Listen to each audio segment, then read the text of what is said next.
the middle class is the first expression by the middle class of this country to promote racial and religious tolerance on a mass scale. They had a large pageant celebrating that notion, and it went over really well. The first edition of the American Heritage magazine, the front page of the New York Times, all covered the Aaronsburg story in 1949. Given the temper of the time, you can understand that. There's worldwide disgust over what had happened during the war, and there's the rise of the civil rights movement in this country. It's just beginning at that time.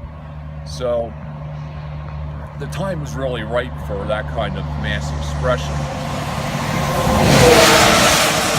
And you had people such as Ralph Bunn from the United Nations.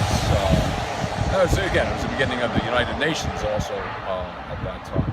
But you had different dignitaries from around the state and the country who came here to Aaronsburg hoping to promote that ideal of tolerance. Nowadays, I think we would look at it as being a little less sophisticated, and we've gone beyond the notion, or we expect a little bit more than just tolerance from people. But I mean, to me, it's a step in the right direction. So in 1997, we had this historical marker placed here by the State Historical Museum. The funny thing is that the one representative came up here. He had to see what this was all about. When I sent all the materials to him, and he goes, "Wait a minute, racial and religious tolerance, 30,000 people in central Pennsylvania in 1949? It can't be. It almost sounds like a Brigadoon of Brotherhood."